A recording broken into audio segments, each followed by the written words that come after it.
Alison will bring us today's reading from Matthew 26, verses 69 to 75. Yes, Peter's denial of Jesus. Now Peter was sitting outside the courtyard. A female servant came to him and said, "You also were with Jesus the Galilean."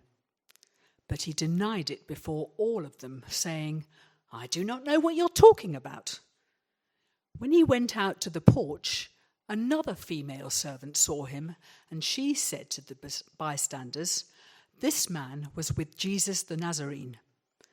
Again he denied it with an oath, "I do not know this man." After a little while, the bystanders came up and said to Peter, "Certainly you are also one of them, for your accent betrays you." Then he began to curse, and he swore an oath, "I do not know the man." At that moment, the cock crowed. Then Peter remembered what Jesus had said, "Before the cock crows, you will deny me 3 times." And he went out and wept bitterly.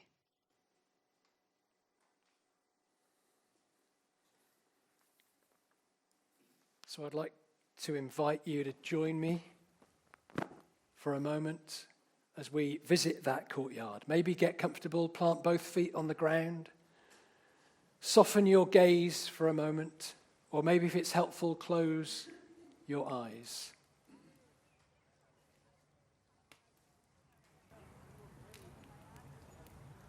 In the cool hush of the early dawn, we glimpse Peter huddled in the courtyard's flickering firelight, his heart pounding with uncertainty.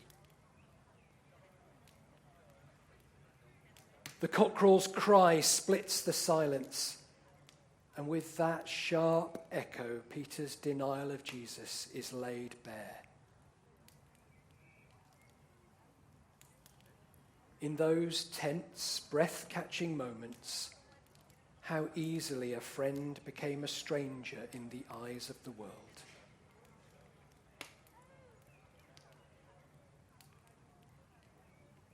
And yet we recognize that same trembling tendency in ourselves. How quickly we too can distance ourselves from Christ when we fear the consequences of being associated with him.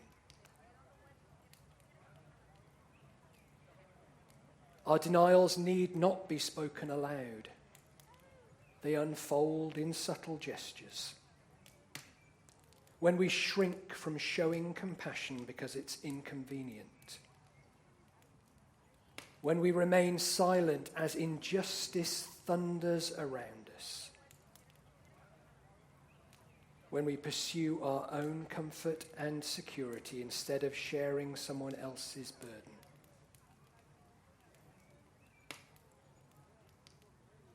Like Peter, we may not even realize how far we've drifted until a moment rings out in our lives like the cockerel's crow, jolting us awake. In that instant, we see the truth of our compromised hearts. We come face to face with the ways we've hidden our faith beneath worry or self-interest, denying Jesus a place at the forefront of our every actions. But this is not just a story about how we deny Christ. It's also about how we deny our God-given worth, our capacity for courage, our willingness to grasp the gift of life that is placed before us. When we refuse to believe in our belovedness, when we squander our time locked in doubts, when we deny the fullness of life, we overlook the sacred possibilities woven into every breath. the swift current of our days can carry us along so fast that we forget to look around. We forget to savour the wonder of a sunrise, the solace in a kind word, or the delight of a shared laugh. Peter's tears in the aftermath of denial reflect a piercing regret, but also the stirrings of repentance and hope. And likewise, our hearts know that life is too precious to let it slip by unclaimed and uncelebrated. God calls us not to a life of hiding, but a life of radiant testimony, a life enriched by bold kindness, by fearless compassion, and by the gentle, insistent power of love. So today, as we contemplate Peter's failure, let us also remember his restoration.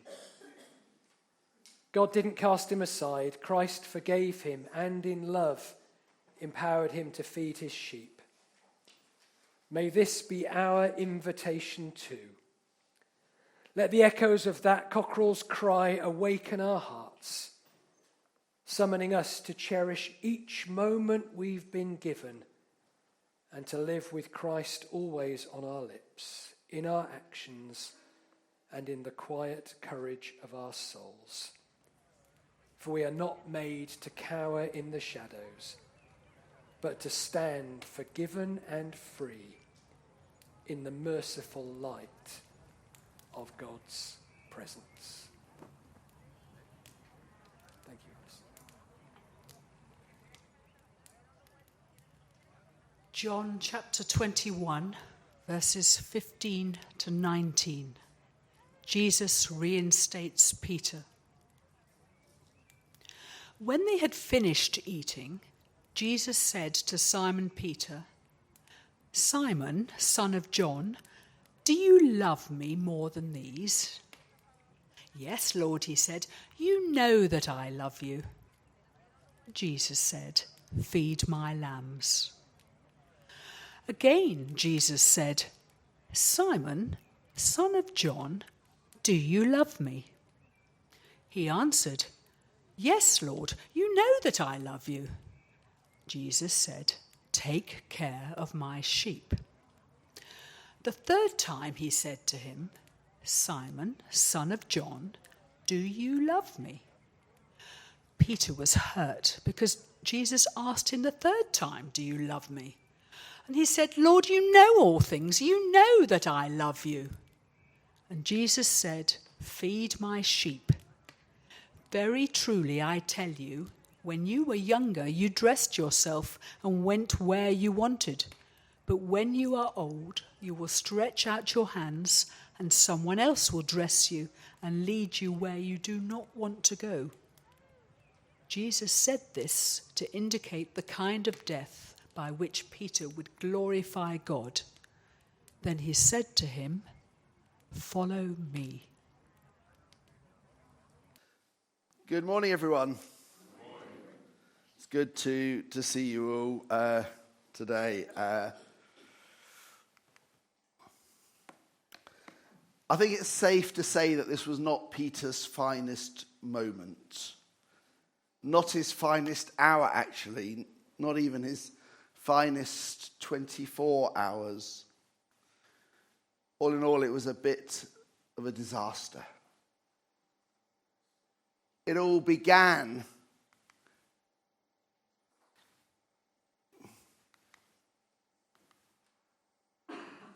I lost the picture. Was it on there? I don't know what you can see, what you can't see. Weird. It all began with Jesus warning Peter that he's going to deny him. Peter, I suspect, reading the text, was actually a bit miffed by this suggestion. Even if everyone else leaves you, Jesus, I will stand by you. I'll take a bullet for you. You can depend on me. I'm going to carry on with these in the hope that something magical happens. Then Jesus takes Peter, James, and John into Gethsemane. Pray with me, he says. Of course, says Peter, before dozing off 3 times. I must confess on that point, I have a lot of sympathy for Peter. And before Jesus can even wipe the sleepy dust from his eyes, Jesus is arrested. And Peter runs for his life. Except he doesn't really. He turns round and, keeping a safe distance, follows the arrest party back to the high priest's house. And when no one's looking, he kind of saunters into the courtyard, mingling with the guards, trying to find out what's happening to Jesus. Maybe we should give Peter some credit here. He may have messed up, but he's still deeply invested. He still loves Jesus. And then it begins to seriously unravel. Once, twice, 3 times, he is accused of being one of Jesus' followers. 3 times he denies it. I love the fact that on the 3rd occasion it was his accent that gave him away. When Sarah and I had been dating for a year or so, on one of our trips up to Chorley to visit her family, we met some of her old school friends who took great delight in my accent. Apparently, I talked funny. In Jesus' day, if you were from Galilee, you spoke a different dialect of Aramaic than if you were in Jerusalem. You talked funny. Jesus talked funny. But by this point, Peter is beginning to unravel. Firstly, he denies it. Secondly, he adds an oath. And third, he adds some cursing. I've always assumed, when I've read the text, that he's kind of swearing at his accusers, telling them to go away. But apparently the way the text is written, it's more likely to mean that Peter was cursing Jesus. Not his attackers. He's cursing Jesus. 70 or 80 years later, the Roman governor of chunks of what is now Turkey required those who were accused of being Christians to curse Jesus in order to prove their innocence and avoid death. Peter got there 70 years early. He cursed Jesus. And all that is left is for the cock to crow, just as Jesus said it would.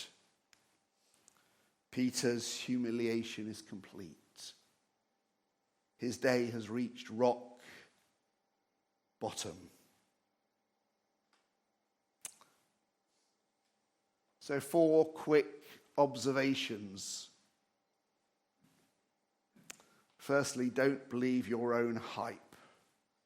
The author Daniel Clendenin tells the story when he was at college. It was a Christian college, and they'd have a sort of worship session at the start of every day, and on one occasion they sung the hymn, "Come Fount of Every Blessing." Anyone know that hymn? Anyone who was around singing hymns many years ago? "Come Fount of Every Blessing." It contains these lines: "Prone to wander, Lord, I feel it. Prone to leave the one I love." The college president commented that he struggled to sing those lines because he'd never felt that way. And Clendenin said at the time he thought that was inspirational. Now he finds it incomprehensible. Peter, Judas, and the other 10 disciples make denial and betrayal look remarkably easy, don't they? Don't believe your own hype. Denial and betrayal are remarkably easy for all of us. And maybe all sin is ultimately an act of betrayal. Betrayal of God, betrayal of those we sin against, betrayal of ourselves, betrayal of who we claim to be, of the images that we construct around who we are, a betrayal of who we really long to be. These words of Paul's resonate. I do not understand my own actions, for I do not do what I want, but I do the very thing I hate. Can you relate to those words? I know I can. Don't believe your own hype. Don't deny your denial. Don't lie to yourself about your dark side. Never imagine that you wouldn't betray the Lord. Peter's problems began because he had too high an opinion of himself. He believed every word of his own bluster. He lacked self-awareness. Of course, there are those of us who do not have enough self-confidence, who beat ourselves up too easily. We believe it when the critics tell us we won't amount to much. But the critics lie. They don't see your potential. They don't see your capacity to love.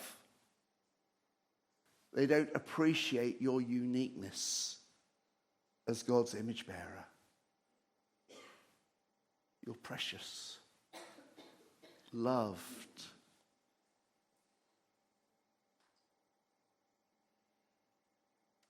But on the other hand, don't believe those who would lift you on a pedestal either. And don't put yourself there. Know yourself, know your own weaknesses, your triggers. Acknowledge the things that are likely to get you in trouble. Learn from your mistakes. Don't believe your own hype. And secondly, picks up really on something Charlie said last week. Maybe fear is the main enemy of discipleship. If I was to summarize the passage, it would be something like this. Love drove Peter to that courtyard and fear drove him out. Love put him there and fear drove him out. He and the rest of the disciples never stopped loving Jesus. They just got afraid.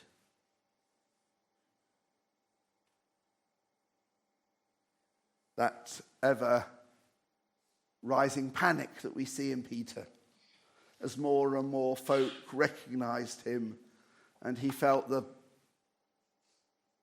increasingly crowded in. Interesting, Matthew doesn't mention Peter's fear. We can see it with our own eyes. It's there. Matthew doesn't mention it. Maybe he doesn't want to give him an excuse. It's not really Peter's fault. He was afraid. But that's the problem. He was driven by fear. We think that hate is the enemy of love. But really it's fear. I think that's why John in his letter says there's no fear in love. But perfect love casts out fear. We can't love when we're ruled by fear. But perfect love, God's love, is the antidote to fear.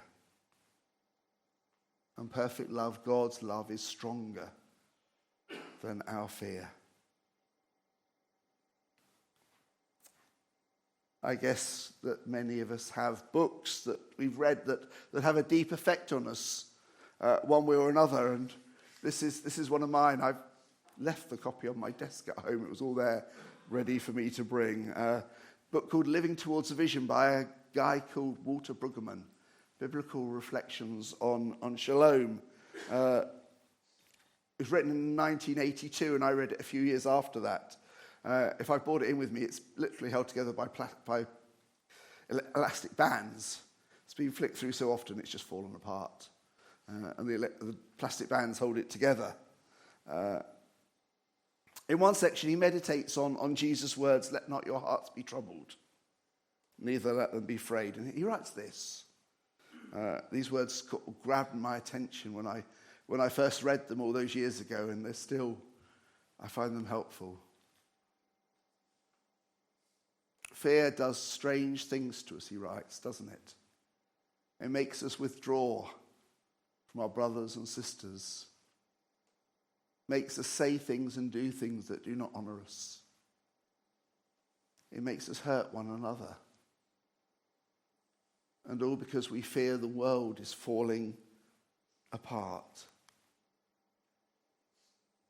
Fear is our modern form of atheism. Fear that there is no order but the one I invent. So I must protect what little order I have and scramble to make more and keep people from intruding in on my order or my mystery or my goodies. Because if they come, it will all fall apart.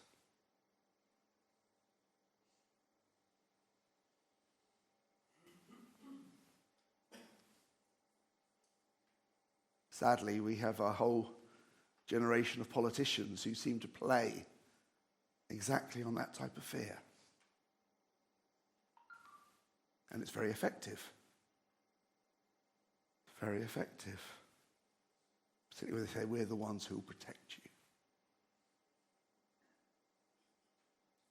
Beyond the many practical and real fears that we have, fear of heights or spiders, fears for your future, or your kids' futures, or your grandchildren's futures, fear of failure, imposter syndrome, the sense that everyone will see me for the fraud that I am. Anyone else suffer from that? One day everyone's going to realize who I really am. The fear that I'm going to mess up. Beyond all of that, I suspect is something of the truth that Brueggemann names. And of course, if you go on the internet, I Googled it this week, 10 things to help you conquer your fear.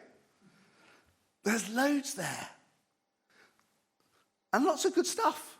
Lots of good techniques for when you're in that moment, when you're afraid and you think, I don't know what to do. Lots of good techniques to help you. And if you Google it. But I'm not sure. I think we need something beyond technique to handle the sort of more existential fear, let's call it.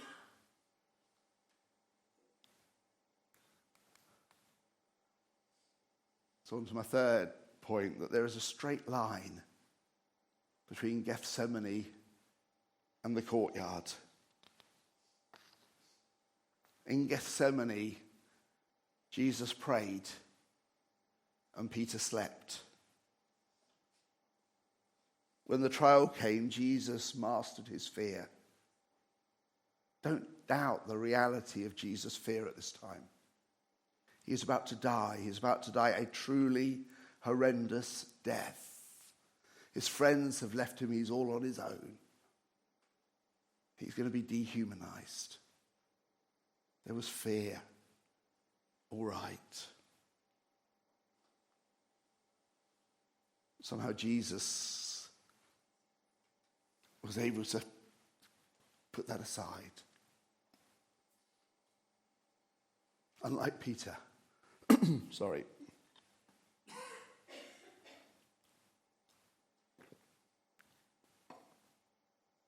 Jesus maybe knew to the core of his being who he was. And God's beloved Son. But also recognized his humanity, his need of God's help. As Peter forgot who he was and believed his own hype.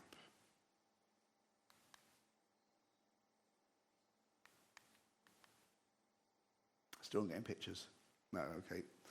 Imagine the picture of a sprinter at the start of a big race. They're on the blocks and their eyes are dead ahead, focused dead ahead. Sportsmen, sportswomen do all sorts of things to prepare for big events. I don't know why I'm talking about this. I've never... Anyway, diet, things I feed myself with.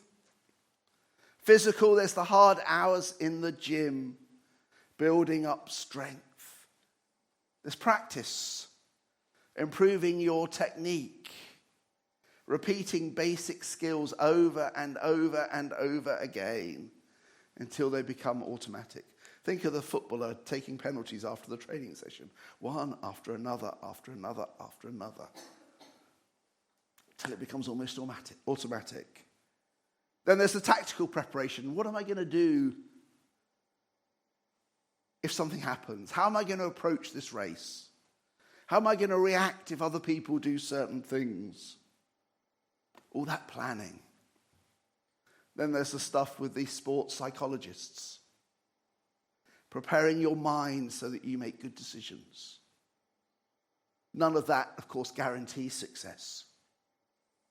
None of that means that the moment won't get to you. But it maximizes your chance of performing at your best.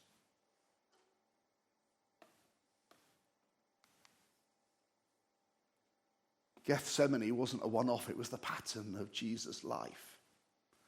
That regular withdrawing to be with God. That regular and consistent leaning into his Father's presence. Training his spirit in love and obedience over and over and over again.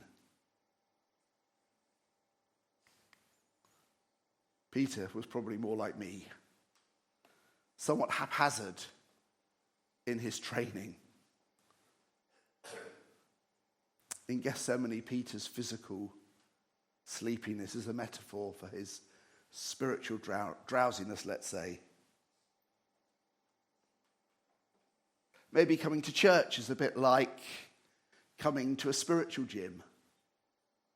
Showing up week after week after week, whether you feel like it or not. Worshipping. Listening to the Bible.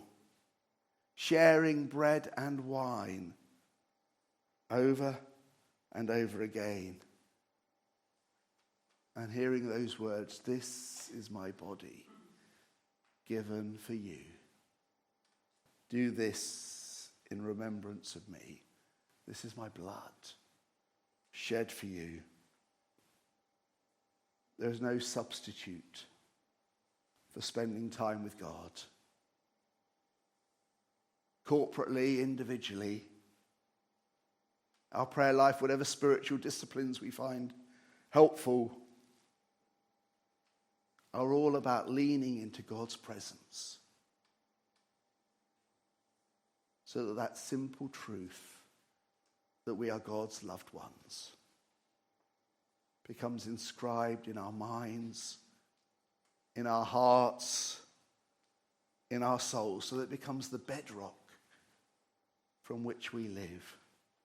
You are loved. You are beloved. You are precious. You are special. You are loved.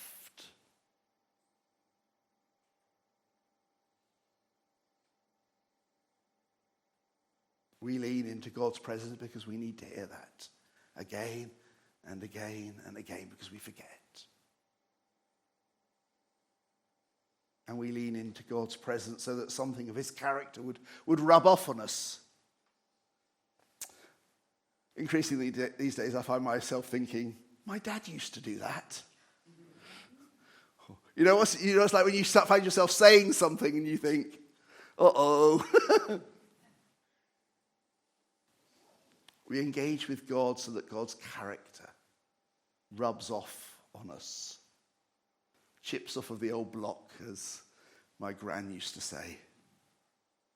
Identity and character are formed in those times when we engage with God.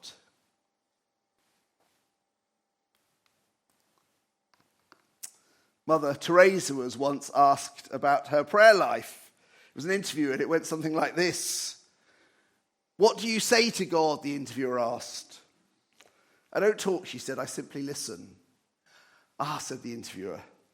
Then what does God say to you? Mother Teresa replied, he doesn't talk much, he also simply listens. I love that. I love that. It says a lot about prayer. But finally, Peter's darkest moment contains the seeds, there's a D in there, well there should be a D in there, of his redemption. I've got a friend whose life fell apart a few years ago. He'd grown up in church, thrown himself into the life of the youth group. He fell in love with one of the girls there and got married at an early age. A few years later, everything went pear-shaped. His marriage fell apart. He drifted away from God, away from the church. He found other things to fill his time with, got into other things. And then Jesus barged his way back into his life. I can't think of a better description than that, actually. Jesus barged his way back into his life. And my friend would talk about how different it was second time around. When I asked him why, he would say something along the lines of, now I know I'm a sinner. And now I know that God's grace is bigger than that. He had a greater sense of self-awareness, less bluster, less misplaced self-confidence, and a greater sense of his belovedness. His darkest moment contained the seeds of his redemption. And maybe you know that in your own life too. As you look back, bad things have happened to you. Sometimes it was self-inflicted. It was decisions that you've made, things you've done. Maybe other times it was something someone else had done or said.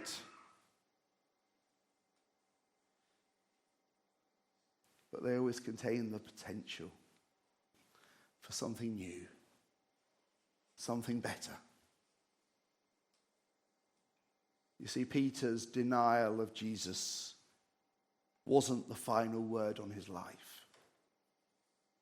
There were other words. Simon, son of John, do you love me? Feed my lambs. Take care of my sheep. Feed my sheep. Follow me. There was another word, a word of grace, a word of forgiveness.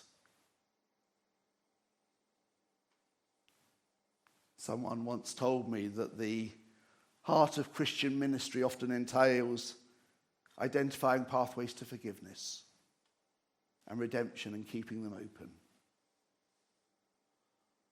When we judge others or exclude others, or even compare folks who fall short of our own standards, we risk closing the door on grace, closing those pathways to forgiveness, closing the possibility that the best is yet to come.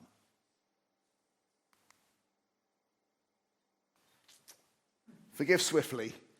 It's a picture of forgive swiftly. You can see it on the wall. That's what our church value says. And I hope and pray that we are becoming becoming the kind of community that when people mess up, whether it's through ignorance, through weakness, through their own deliberate fault, instead of slamming doors in faces, we open doorways of grace and forgiveness. Because that's Jesus' way. That's Jesus' way. So in summary, don't believe your own hype. Denial and betrayal are easy for all of us. Recognize your fear. But know too the straight line that goes from Gethsemane to that courtyard. For Jesus, for Peter. So lean into God's presence. Lean into God's help. Lean into God's love and God's grace. And remember that our darkest moments may contain the seeds of our redemption. And finally, if you feel that you've blown it with God, if you feel that there is no way back, then listen afresh to the word of Jesus. Do you love me?